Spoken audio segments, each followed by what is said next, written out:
मुकदमा है टोटली गैर कानूनी है। ये तालाब ने क्यों ठीक है जी, तालाब आपका मेरा ऑफिस खुला है, सबके आगे कप्तान साहब का भी ऑफिस खुला हुआ है। डीएम साहब को क्यों नहीं बुलाते यहाँ पे, क्यों डर ऐसा रहे है हैं? मैडम, आपसे बता दी कि इस तरीके से बात नहीं होती है, ठीक है, इस तरीके से बात नहीं होती है। आपको बात करनी है, आपको अपने पॉइंट्स रखने। साक्ष्य नाम की चीज होती है, साक्ष्य नाम की चीज होती है। अंकित का साक्षी नहीं है इसमें। ये बताओ अंकित को किसने हटा दिया? अंकित को किसने हटा दिया? किसमें किस धारा में बताओ? किसने बोला ये आपसे मर्डर की धारा में हो जा सकता है? किसने बोला? सीओ साहब ने कहा है। क्या बोला?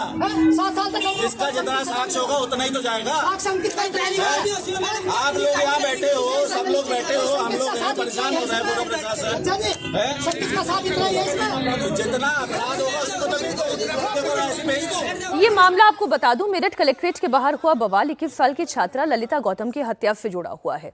15 मई को ललिता गौतम का अपहरण किया गया और फिर उसकी हत्या की गई थी। इस मामले में 16 मई को परिजनों ने गुमशुदगी की रिपोर्ट भी दर्ज कराई थी। 17 मई को युवती का जला हुआ शव उक्सिया के जंगलों से बरामद हुआ था। फिर एक्शन हुआ, पुलिस ने अगले ही दिन मुख्य आरोपी अंकुश को अरेस्ट किया था।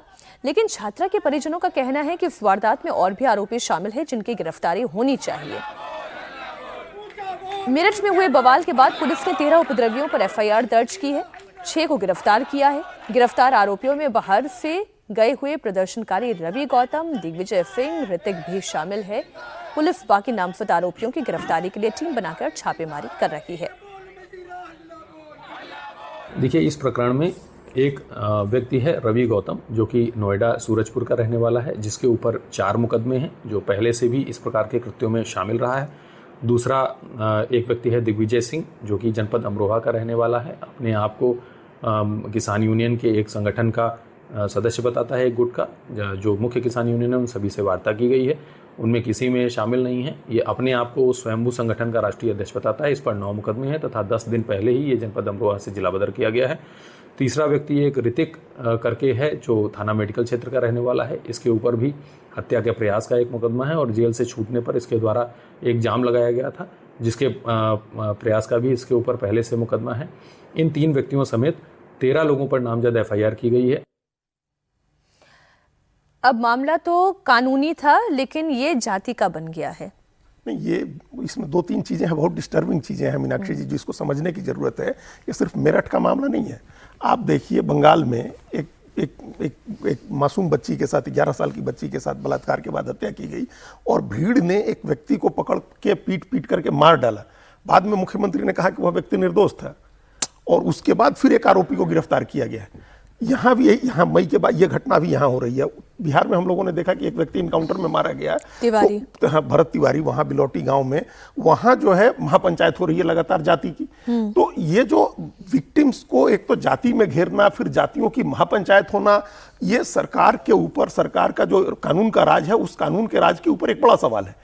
एक तो इस तरह की चीजें रुकनी चाहिए। अगर पुलिस कार्रवाई कर रही है, कोई भी व्यक्ति, कोई भी समुदाय अपने विम्स से आप ये नहीं कह सकते हैं कि पुलिस कह रही है कि अमुक व्यक्ति आरोपी है। आप कहिए कि नहीं, अमुक व्यक्ति के साथ साथ अमुक और भी आरोपी हैं, उनको भी पकड़िए। और पुलिस नहीं पकड़े, अगर सबूत नहीं हो, नहीं पकड़े, तो फिर आप प्रदर्शन करें, तोड़फोड़ करें, आंदोलन करें। लोगों को, बेकसूर आदमी को एक बंगाल में जिस तरह से घेर करके मार दिया गया, तो ये जो लिंचिंग हो रही है, ये इसमें भी, क्योंकि ये मामले में बाहर से आए हुए जो है, अभी की घटना तो प्रदर्शन में घटना है जी। लेकिन जब पुलिस ने घटना खुलने के अगले ही दिन मुख्य आरोपी को गिरफ्तार कर लिया है, तो ये परिवार को पुलिस के ऊपर क्यों भरोसा नहीं हो रहा है? क्या पुलिस की कार्यप्रणाली में गड़बड़ी है? ये 17 मई को जब मुख्य आरोपी गिरफ्तार हो गया, 17 या 18 मई को, तो आज ये तो घटना जो हुई है, ये तो जुलाई की, ये तो घटना है, तो 8 जुलाई की घटना है, जो उपद्रवी बाहर से आए। तो ये इसका मतलब प्लान करके दलित वोट का, दलित वोट का हो, ब्राह्मण वोट का हो या पिछड़े वोट का हो, हम तीनों जगह का मामला बता रहे हैं, बंगाल, बिहार और उत्तर प्रदेश। ये जातियां फिर इस तरह के आपराधिक मामलों में सक्रिय हो रही हैं, महापंचायतें बुलाई जा रही हैं। ये तो कानून के राज के लिए एक बड़ा खतरा पैदा हो रहा है ना।